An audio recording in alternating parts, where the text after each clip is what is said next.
Bonjour, bon début de semaine, bienvenue à notre événement Ton Jardin, le meilleur rabais en ville. Alors aujourd'hui pour la première journée, pour ouvrir cette belle grande semaine-là de capsules, je me trouve sur ma galerie parce que c'est ça la thématique pour contrer l'inflation, c'est de jardiner à la maison, même sur un petit espace. Alors pour commencer aujourd'hui, je vais vous parler de la planification parce que ça va prendre une bonne planification pour mettre notre projet en branle pour pouvoir économiser. Fait que suis-moi, on fait ça ensemble. Alors, première chose à prendre en considération, c'est l'espace qu'on a. Donc ici, sur ma galerie, j'ai quand même un bon espace, un grand espace, mais je dois prendre en considération le fait que la porte, elle rouvre vers la galerie ici et qu'on a l'escalier aussi. Donc, toute cette aire-là, c'est un aire piétonne où je ne peux pas rien y mettre. Ici, on a notre beau fauteuil en rotin. On aime ça venir s'y installer l'été. Fait que c'est certain que cet espace-là ici, va falloir que je le laisse libre aussi de circulation pour qu'on puisse en profiter. Donc, faut voir aussi que j'ai pas de, comme vous pouvez voir, j'ai pas de rampe sur la galerie. C'est tout ouvert. On a des poteaux, mais ils sont lisses. Donc, ça va être plus difficile de faire accrocher des choses après. On pourra y remédier, mais les choses ne s'accrocheront pas naturellement après. Donc, avec toutes ces choses-là, c'est ce qui va nous aider à penser, à planifier ce qu'on va planter sur notre galerie, notre petit espace, et qui va faire en sorte que ce soit une belle réussite. Un autre aspect à considérer quand on veut commencer à cultiver sur notre galerie, c'est nos besoins, nos objectifs et nos besoins. Donc, ce qu'on va regarder, c'est est-ce qu'on est une personne seule, est-ce qu'on est une famille, on n'aura pas les mêmes besoins. En termes d'objectifs, qu'est-ce qu'on aimerait obtenir de notre jardin sur notre galerie? Est-ce que, par exemple, ça serait de cultiver nos légumes à lunch? Est-ce que ça serait de cultiver des légumes pour faire de la sauce à spaghetti, faire de la soupe? Alors, qu'est-ce qui seraient vos objectifs à ce niveau-là? Bien entendu, il faut y aller aussi selon vos goûts. On sait tous qu'un plant de tomates, c'est très facile à cultiver, surtout sur une galerie. Si vous n'en mangez pas de tomates, ça donne strictement rien d'en faire pousser. Une autre chose aussi qu'il faut regarder et des fois essayer d'éviter de tomber dans le piège, c'est le fameux joli petit exemple plant de bleuet, celui qui est fait pour être cultivé en pot sur une galerie qui est en liquidation déjà à votre centre de jardin. Il faut prendre en considération que ce beau joli petit plant-là en liquidation va vous donner quoi? Une poignée ou deux, si vous êtes chanceux, de bleuets. Alors, même si vous l'avez en liquidation, calculez que ce coût-là, il faut y ajouter tout le temps l'amour, la bonne terre, le fertilisant. Donc, c'est tous des coûts monétaires et non monétaires qui s'ajoutent pour vous occuper de votre joli petit plant acheté en spécial pour obtenir une poignée ou deux à la fin de l'été. Alors, ça va faire cher la poignée. Alors, est-ce que c'est quelque chose qui rentre vraiment dans votre objectif, qui rentre réellement dans l'objectif d'être rentable et d'être économique? Peut-être que oui, peut-être que pour vous, ça vous convient puis c'est parfait, mais je pense à nous, une famille de 4, un petit plant de bleuet comme ça à mettre sur la galerie. Je donne l'exemple du bleuet, ça peut être valable pour peu importe le petit fruit. Même chose pour les carottes. Les carottes, il existe des bacs assez profonds. Par contre, pour en avoir une bonne quantité, autre que plus qu'un repas de carottes, ça en prend beaucoup de place. Alors peut-être qu'à ce moment-là, la galerie, ça ne sera pas l'idéal.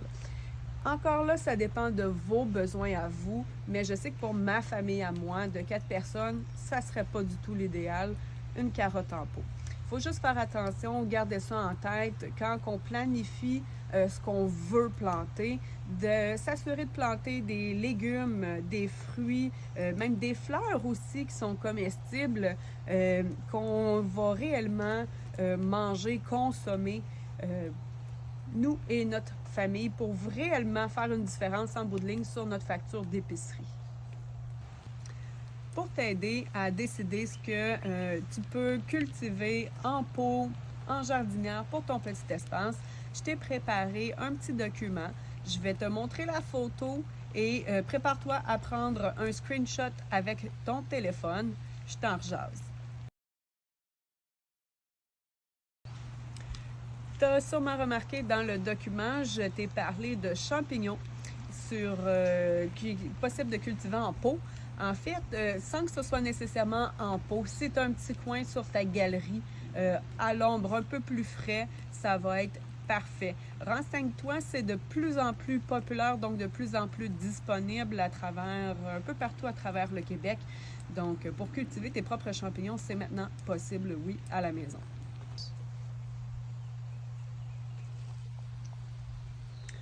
Parlons maintenant un peu du matériel qu'on va avoir besoin pour embellir notre galerie.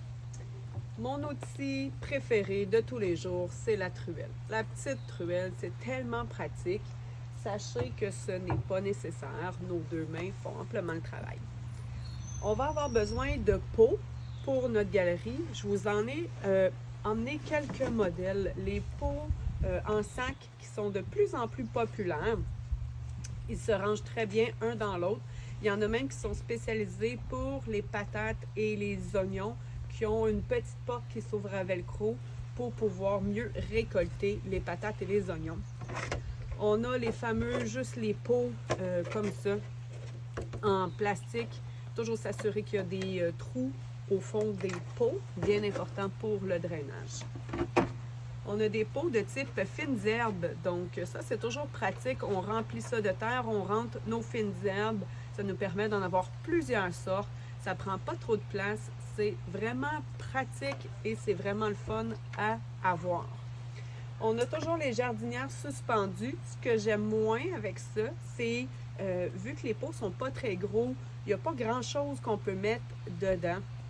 Peut-être des fleurs comestibles, quelques fraises, mais encore là, comme je vous dis, ça dépend de nos besoins. Si on est une famille, les fraises qu'il y aura là-dedans, ce ne sera pas suffisant pour nourrir tout le monde. Pour ceux qui ont une galerie avec des barreaux, il y a toujours les bacs, les fameux bacs qui se mettent soit directement comme ça sur la galerie, ou il y en a vous avez des racks pour accrocher par-dessus la galerie. Donc, vous avez vraiment toutes sortes de types de pots. Peut-être que vous, ça va être la plate-bande que vous allez voir un peu plus tard cette semaine avec Geneviève. Peut-être que vous, c'est un carré directement au sol.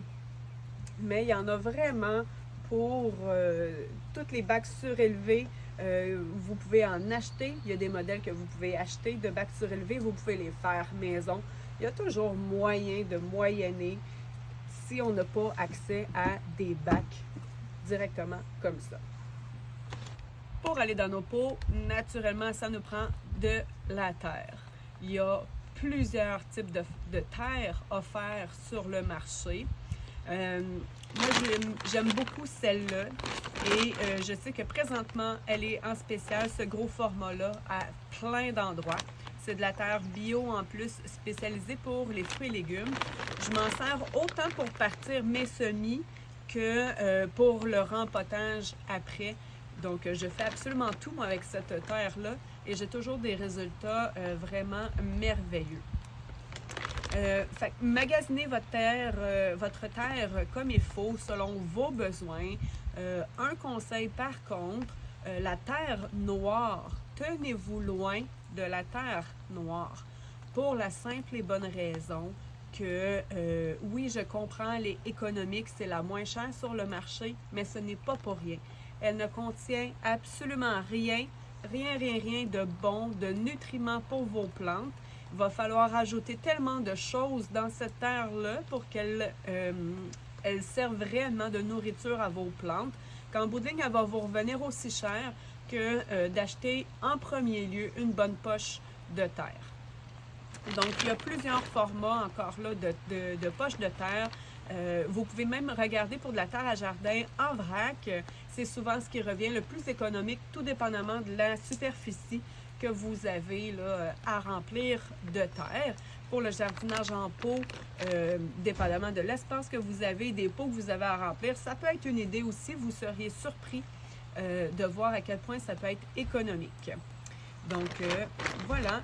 Donc, prenez le temps de la magasiner, votre terre. Un autre outil bien important pour le jardinage, comme ça en pot, c'est les tuteurs. Donc, si vous avez la chance d'avoir des rampes sur votre galerie, ben, vous avez déjà une bonne longueur d'avance pour faire grimper vos plants. Sinon, comme moi, si vous êtes comme moi, vous n'avez rien pour prendre vos plants, c'est là que ça va prendre toute l'importance d'un bon tuteur. Il y en existe plusieurs modèles, que ce soit des petits modèles comme ça qui vont aller mieux pour mettre dans les sacs, vu qu'ils sont plus petits à la base. Vous avez les fameux supports à tomates et vous n'avez pas besoin de... il y en a de différentes grosseurs, de différents modèles, mais les magasins du dollar font amplement le travail pour commencer. C'est sûr que peut-être qu'ils résistent moins longtemps, mais encore, j'ai jamais eu de problème avec ça. On a toujours moyen aussi de faire avec des bâtons qui traînent à la maison, des grosses branches. Si vous avez accès à des grosses branches, ça peut aussi faire le travail. Certains ont peut-être reconnu juste ici, c'est une des tablettes de notre fameuse serre à 20 $. Donc, quand j'utilise plus les tablettes, ça m'arrive de m'en servir comme tuteur pour les trucs un peu plus petits, là, mettons les haricots nains, ils aiment bien se grimper après ça. Sachez par contre que sous les intempéries, ça pourrait rouiller un petit peu. Fait que si votre galerie elle est bien protégée et que vous avez du soleil en masse, il n'y a pas de problème. Et de la corde, c'est toujours aussi intéressant à garder sous la main pour pouvoir attacher là, les plants après vos tuteurs, après les rampes de la galerie. Et comme ça, ben, vous allez être tout prêt à faire votre jardinage. Quelques détails aussi à ne pas oublier pour un jardin réussi, c'est la luminosité de notre galerie. Est-ce qu'on a du soleil toute la journée, de l'ombre toute la journée? Est-ce qu'on a beaucoup de vent? Est-ce qu'on n'a pas du tout de vent? Et la température, le zonage où on se trouve, c'est une information que vous pouvez trouver très facilement sur Internet. Pour trouver aussi les sortes de plantes que vous pouvez planter qui s'adaptent le mieux à votre environnement. Donc, c'est tout pour ma capsule aujourd'hui pour la planification. J'espère que je vous ai amené des belles pistes de réflexion pour commencer à planifier vos économies. Alors, je vous laisse demain. On se retrouve avec Geneviève. On va aller faire un petit tour du marché parce que oui, il est trop tard pour partir certains semis. Pas tous. C'est encore le temps de partir bien des semis. Mais si jamais vous n'avez pas assez droit, Geneviève vous donne des petits trucs là-dessus. Alors, à demain!